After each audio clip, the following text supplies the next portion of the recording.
Hey everybody, and happy Tuesday. Happy Rosemary and Rage Day, where we're going to get an update. I'm in a different room today, as you can tell.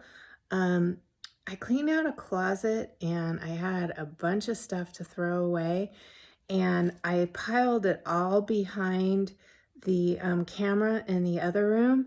And I figured you guys don't want to see my garbage. So I'm in a different room today. I got my phone, I got my notes, and we're just going to wing this so I can get you updated on Rosemary and Rage.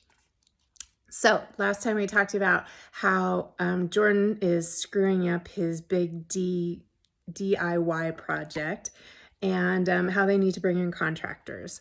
So this week we're going to talk about how the book opens and how we find our victim, the person who has been murdered. And so if you are a fan of true crime, you know that a lot of times the police think a murder is a suicide. And we're going to go there with this. So if you have, if you are triggered by talk of suicide, you might want to skip this one. It will be very, very brief. I mean, we are talking about a cozy mystery here, so there's no blood, there's no gore. But I just wanted you to realize that suicide will be mentioned. So anyway, the book opens. What is Sam doing? Sam is walking down the river walk, of course, in the beautiful town of Haywood. And Sam is meeting Gina and Annabelle at On the River. And Sally makes an appearance, but she can't join them for lunch because she's busy, of course. And so they sit down. Gina orders mimosas, and they have a nice boozy lunch where they talk. And of course, we have Annabelle, who's our favorite 80s girl, and we've got Gina, who's our favorite dog rescuer. And you know, here's one thing.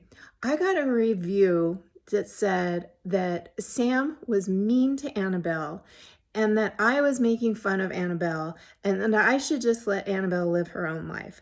And that was just so not what it's supposed to be. You know, we all have that one friend who's just really different and really unique. And you look at them and you go, God, you are so weird, but I love you for it. You know what I'm talking about? I think we all have somebody like that.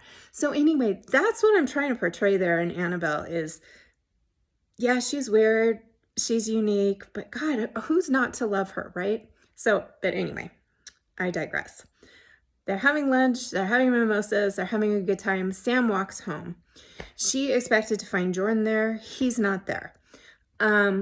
And she's looking all around the house and she's like, where the heck did he go? And where are all the workers? And somebody's supposed to be fixing this house that Jordan's broken. So she starts to hear, she hears like a motor running, and she thinks that the workers, the contractors are out in her garage, maybe running a saw or something.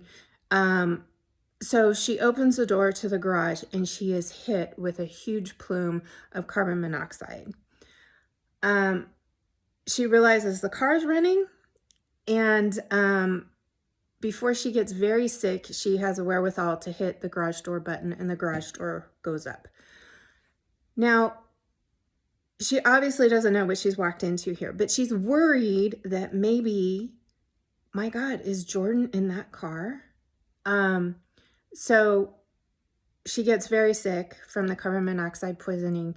She's throwing up, and then Jordan walks in, and obviously she's thrilled, but he gets her settled, and then he goes into the garage, and he realizes that there is a dead person in the car, and it just happens to be one of the contractors who's working on their house.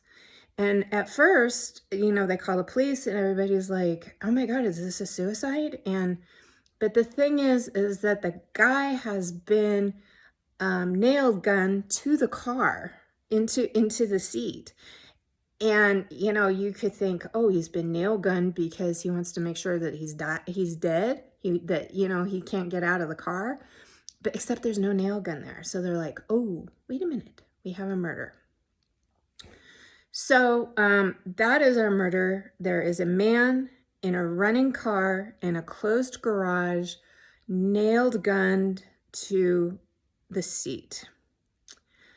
Now, obviously, this is horribly upsetting, and it puts the construction behind because the garage has now become a murder scene. And Trevor Hutchinson, who is Gina's boyfriend, is now sheriff. And Mallory Richards was found to be a little less than honest. And so she has been, she's actually in jail.